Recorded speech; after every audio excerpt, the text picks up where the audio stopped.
What's up, guys? Welcome back to the channel. Because Nate Diaz just fought. I'm actually filming this the night before, so I don't know how he did, but because he's fighting, it got me thinking about Nate Diaz kind of boxing, the stuff that he does, and I want to talk about what makes him so good in boxing and how you can box and be a little bit more like him when you're releasing those hands. Stay tuned, we're gonna roll the intro and we'll talk Nate Diaz.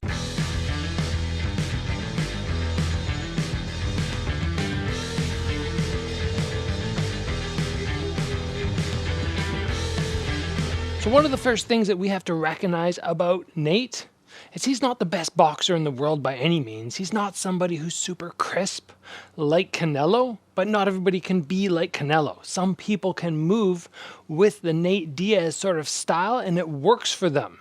And that's what I want to focus on today. I want to focus on what makes him unique and how you can really start to implement this into your training. He doesn't hit the hardest. He's not the fastest, but he's still a nightmare for the guys in the UFC. So the first thing I want to focus on is Nate's 1-2. His jab to his cross. What makes it so unique when he throws this? The first thing that you'll notice when many people throw jab cross is they 1-2. Just sort of classic boxing style, just boom, boom. That's it. Boom, boom. But when Nate throws, he kind of, I'm gonna try and recreate him. Fun fact, you guys might not know that I've actually done some mocap work. That means you put the big suit on, they capture your movement for UFC. I never played Nate Diaz, but I played a couple of the other guys, Anderson Silva, different fighters.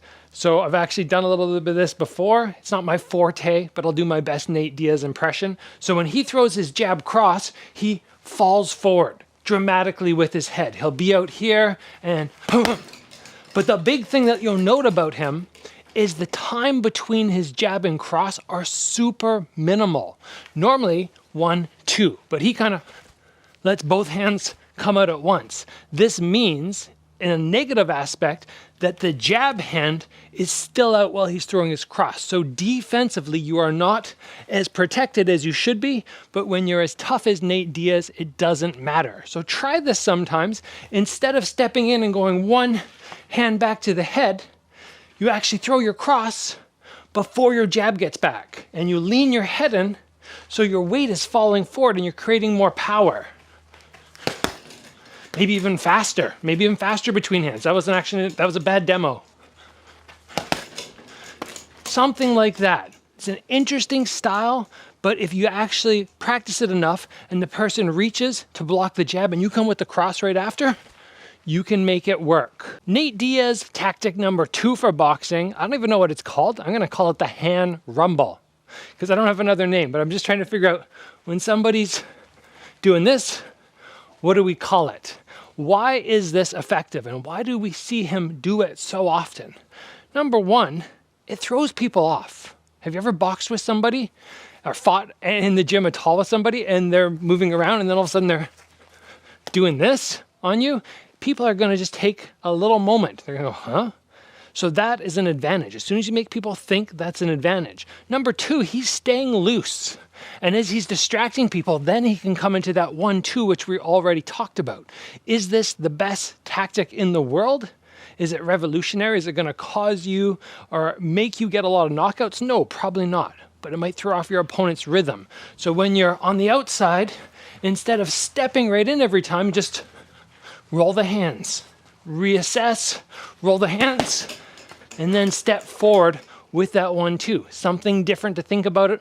If you know the name, you can drop it in the comments below, but I'm just gonna call it the hand rumble. Number 3 point for Nate Diaz is his ability to go from light to hard, back to light to hard. He touches, hard shot, touch, hard shot. If you're on the bag, it'll look something like this. Just work light, and then boom, back to light. He very rarely takes long breaks. That's the big thing about him. He's not going 1, 2, 3, stepping out. He's going 1, 2, 3, hard shot, right back to light, back into hard. Again, something like this, just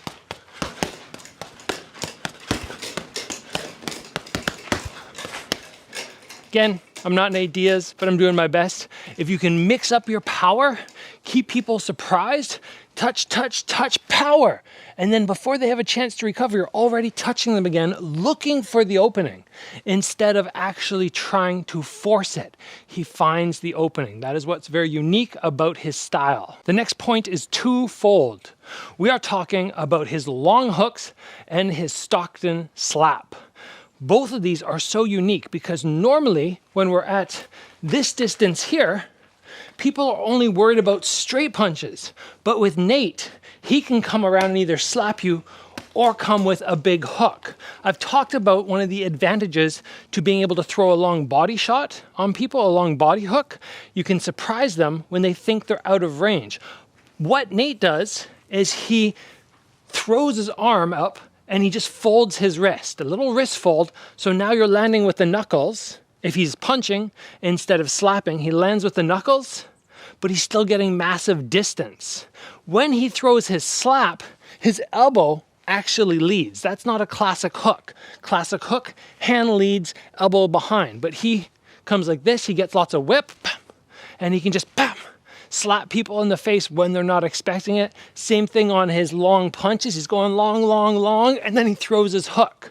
So try when you're on the bag not to always think, I have to be here when I throw the hook. No, you can be out here and still land. Or you can be even further out of range and get that extra little distance with that long slap. Obviously, you can only use the Stockton slap if you have open face gloves. Does not work as well with boxing gloves, but something to think about. Play around with that. Try throwing long shots. Get the little wrist fold. It's not as powerful as a classic hook, but if it lands and it throws people off, that's enough. It works. And the very final point, which to me makes Nate Diaz so distinct, and it's something that I actually try to work when I'm on the bag myself, is the minimal amount of time between punches when he combos. Even if he's not doing the 50%, 100%, 50%, 100%, a lot of people, like classic trained boxers, they're 1, 2, 3, 4, 5. But Nate's he kind of lets everything float. He does some things incorrectly, like he'll finish his combo a lot of times with his hand swinging down. But again, he's tough. Doesn't matter if he gets hit. So when you're on the bag or when you're shadow boxing, you're doing something, don't always think hand here, hand here, hand here. If you want to box like Nate, you have your hands in this position and you're just kind of letting them float. I'll try and give you a quick demo on the bag as best I can. Nate Diaz, wrap it all up, give you a impersonation, and yes, it's not going to be the best thing ever, but I'll do my best.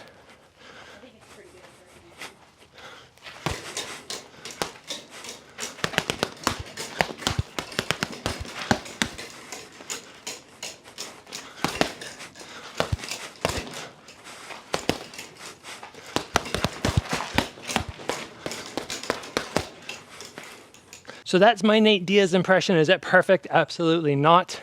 But it gives you a sense of the little elements that you can add into your boxing if you want to be a little bit more like him.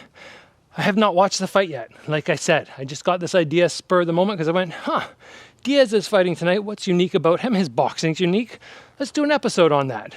So I'm looking forward to seeing how he does tonight against Tony Ferguson. Wow, what a turn of events. Supposed to be fighting Kamzat, where I went, I don't know how he's going to win that fight. And then to Tony Ferguson, I love this matchup. I think it's a great way for him to potentially have a good chance of getting a win and then going and telling the UFC, I can't even do the finger thing. I don't swear or anything like that, but he'll finger them and go and check out his contract somewhere else. And if he does sign with the UFC, he's going to make them pay him so much money. Good for him. Great turn of events. I hope he wins the fight. I like Tony Ferguson, but Diaz is just an icon in the sport, and I think he deserves at this point to just get some crazy big money. So I hope you guys enjoyed the fight, even though it's already happened now. And as always, guys, train hard, give the video a like, and I will see you back here soon.